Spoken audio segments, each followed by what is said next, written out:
Hi everyone, can you see me?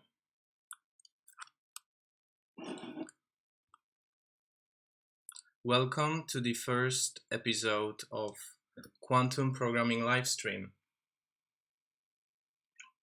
So I'm your host, Marek Narozniak, and today, if you can see my text editor, we are going to define some quantum states.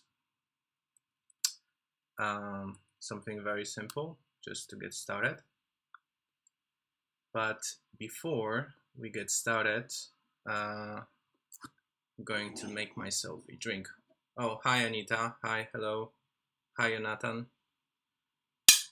Oh, also, before I make myself a drink, I will show you a little advertisement. So we have a new video on Quantum Technology Lab YouTube channel. Tim Burns, my advisor, went to the lab this week and he recorded some videos in the lab. So if you guys are interested in seeing what it's like to make a quantum processor, you should definitely check it out. So okay, something to drink. And in the meantime, feel free to write something in the chat. How was your day? How's your night, depending which time zone are you in?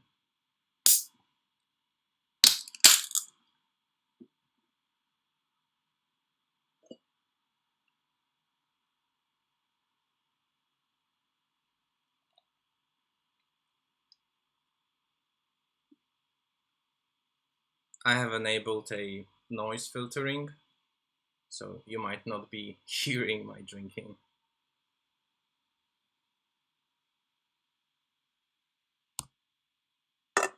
Right. Cheers, guys. Santé. Nice. Okay, let's get it started. So, as I said, today we are making some quantum states. So for that, maybe let's let me create a new file first.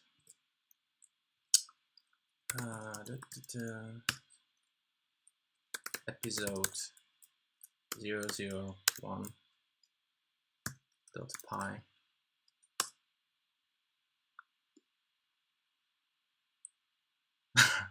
Okay. Wow, that must have been tough, Jonathan. So what did you guys do over there? Okay, create directory solution. Yes, please do it. I want that to happen.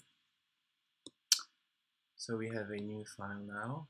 Well, let me just move the chat to the side so that I can see what you guys are typing at the same time. Oops. Okay. So I'm going to start by importing the QuTip library. Actually, I always use QuTip for everything. I think this is the best quantum simulation library. And today we are making quantum states. For that we will use QuTip. Well, let's maybe see our challenge at the same time. Okay, so the challenge for today is define few single qubit and multi-qubit states, calculate their overlaps, and test their orthogonality. Automate your tests. Okay, let's do it. So okay, let's first draft what we are going to do. So we can make states like 0 state, 1 plus, well, this is single qubit states. We can also make some multi-qubit states. Oh, hi Adam, how's it going? multi-qubit states, such as 0, 0, 0, 1, etc. So the way we do it is, hold on, maybe like this. From QuTip, import bases. So for the 0 state, let's name it maybe cat0, and this is a 2-level system, level 0. For cat1, this is also going to be a 2-level system, level 1. And because, I mean, it's supposed to be quantum programming, so we should be able to have 0 and 1 simultaneously, so we can make a plus state. Oh, for this we will need a square root, so import numpy, numerical library. So the plus state is going to be 1 over, sorry, square root of 2, 0 plus 1. And analogously to that, we can also make a minus state. We are going to name it cat minus. So just as a sanity check, let's see if we can actually run it without errors. Well, I'm looking at the chat. Wow, you guys had a really nice Friday night. Okay, let's open a shell. Oh, not here, wait. Let's open a shell over here. Here, let's open our challenge. So let's just run it, see if there are any errors. Solutions. Wait, solutions? Is it solutions or solution? Solution. Okay, I'll change it later. Solution episode 001.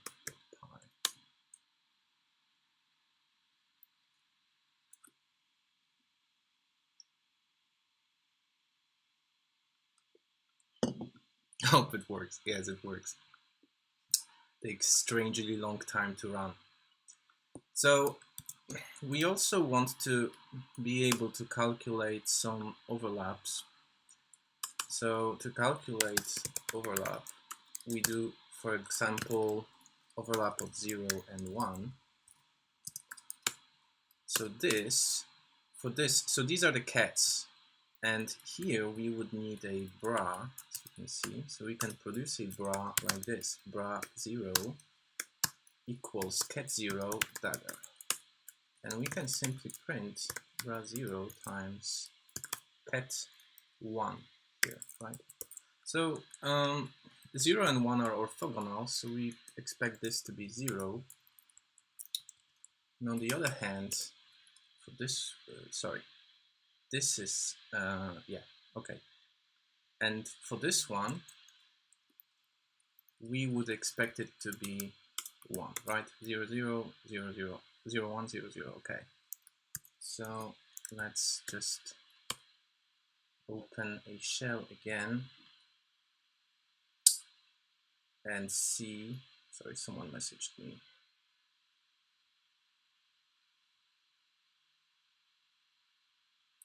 Okay, thanks Tim. Tim just messaged me, he's watching and he doesn't know how to comment. Everyone say hi to Tim in the chat. Solution. Why am I even typing it again? I can just do this.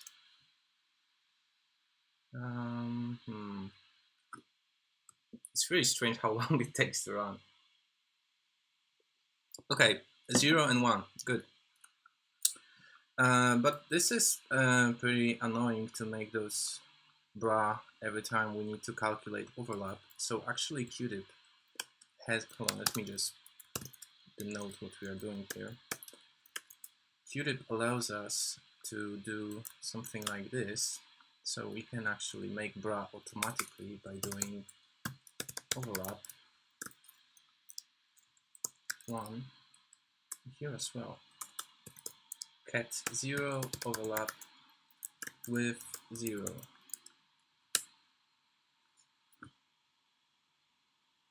This is really weird how long it takes to run. Maybe it's all the streaming software. It should be instantaneous. Okay, this should be cat0, not 0. Okay. So now we can make also the multi-qubit states. Okay, we have 0 and 1, that's good. For the multi-qubit states, we will need a tensor product. So we import it from the QuTip library. We produce the 0, 0 state. Cat0, 0 is tensor of cat0 because we already made the 0 state. And cat1, 0, 1 works in the same way. Sorry, it's supposed to be 0, 1. Now, every time I think 0, I write 1. Every time I think 1, I write 0.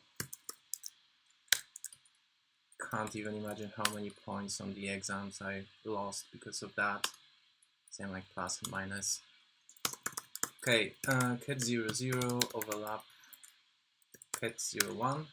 For this, we want it to be 0 because 0 is different than 1. And for that, overlap of 0, 1 with 0, 1. That should be 1 because they're the same. So let's just see.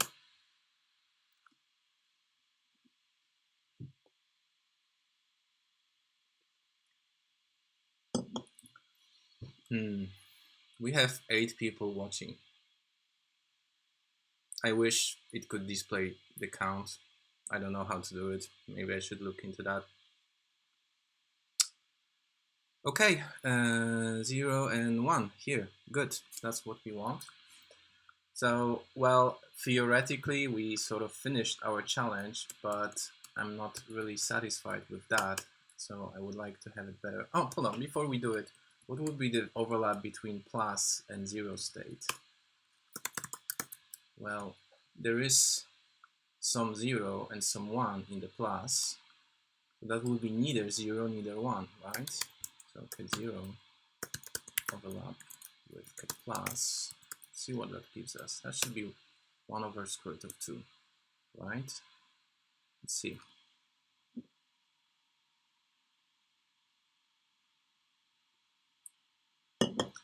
Why it's running so long? Okay, 1 over square root of 2. Good. So yeah, so we are able to test those overlaps and see if they're as expected, but it's not very convenient to sort of manually check it every time we want to know if it works. It would be better if machine could sort of check it for us. So we can actually use the Python keyword called assert, which asserts something is true. So this should be less than 1, more than 0, right? Okay. I think that should work. Does it work? I'm not really sure I remember the syntax correctly. I think that is fine.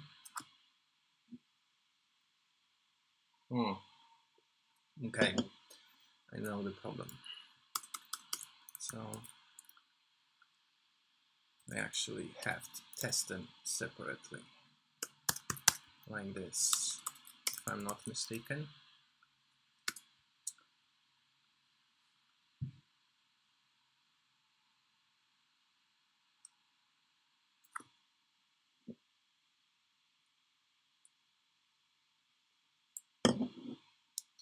Okay, wait, did it work or not? I lost track.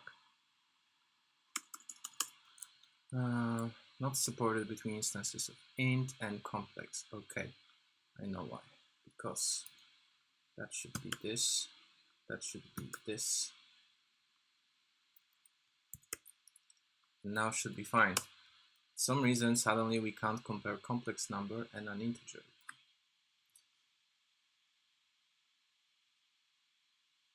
I should rename this live stream to debugging live float and complex. Okay, fine, there you go. numpy.complex. You wanted complex, you have complex. Complex. Let's rename it to quantum debugging live. That's going to be the new name of this live stream.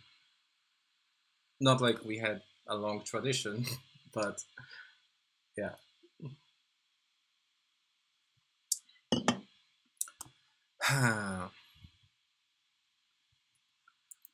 Okay. Why it's not working? Hold on. Let's do the other one. This one is just 0. Assert that to be 0. And that should be fine.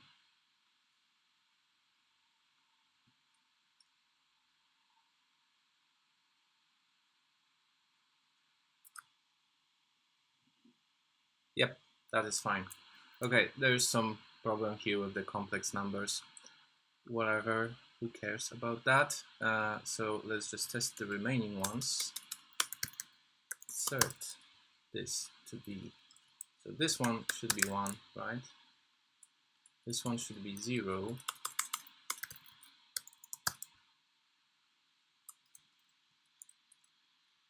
This one should be 1.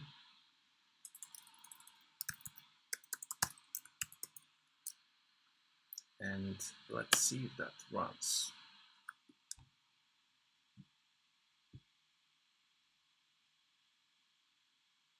Okay, it runs. So there's no error. It means it works.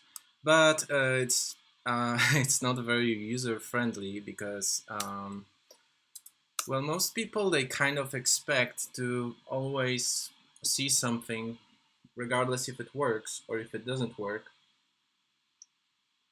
So it would be nice to sort of see a message if it works. Like, let's say I change this to 1, now it should fail, so it will display an error. Cheers, Saitama. Good health. You know, guys, actually, maybe it's good it takes such a long time to run because it gives me time to have a drink. Okay, yeah, now we have assertion error because this is 0 and we tell it that it should be 1. So, like, we can sort of display a message in the end, like, it works. And this message would be displayed only if there's no error on the way. Yeah, it works now. But it's still not very nice. It would be good to, like, sort of see a nice report as a running process. Kill it. Yes, sure. I'm not really that good with Emacs. Sorry, guys. Still learning. Let's run another shell.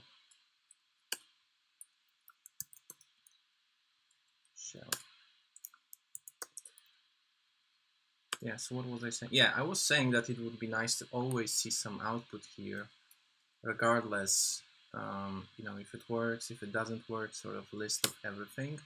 For that, I really like to use a Pytest library. We'll just run a series of tests. So, for example, this is going to be test bra0 cat1. This is going to be test bra0 cat0. And this is going to be, let's just call it Multiqubit.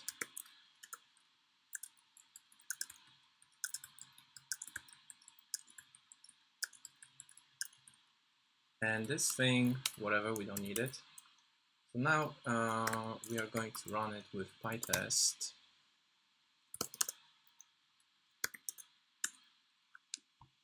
Which is sort of, yeah, so it's passing, but let's display a nice list of everything. Wait. Don't pay attention to the warnings.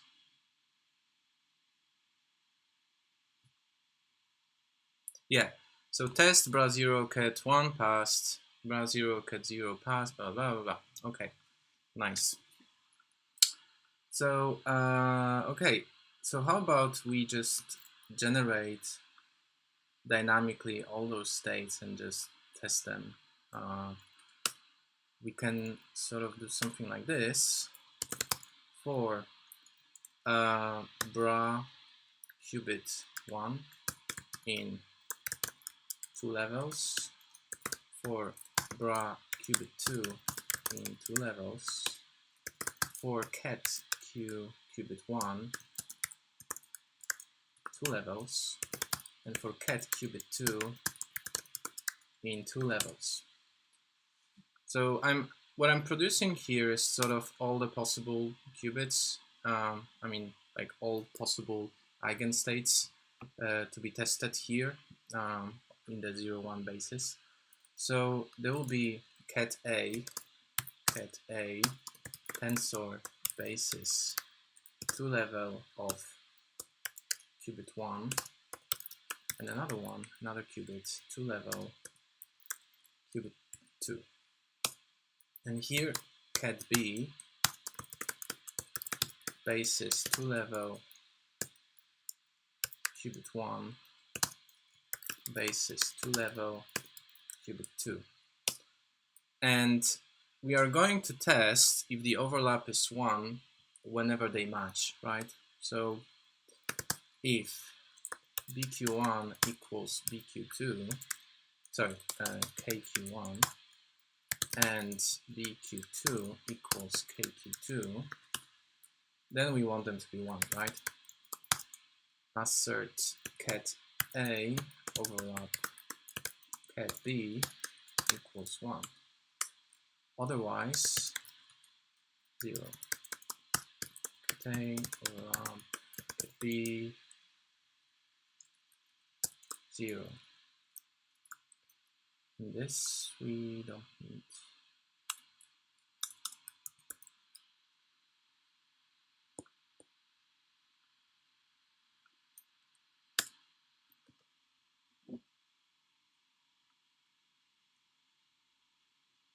Let's see. I bet it's not working for whatever the reason. Oh no, it's fine. Everything's passing. Okay, so this looks good, but still can be sort of improved because I don't really like all those nested loops. That could be done much better. So there is another cool Python library called Itertools that will just produce us all those values in just one line. So instead we can do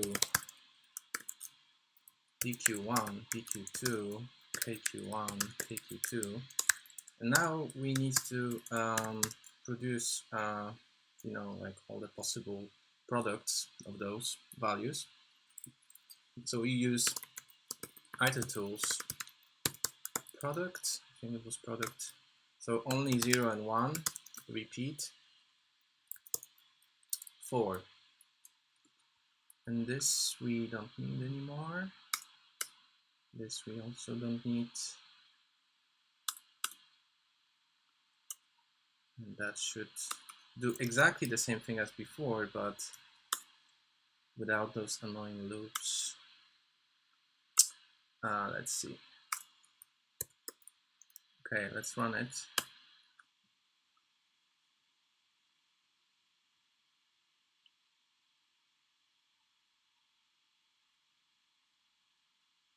Good.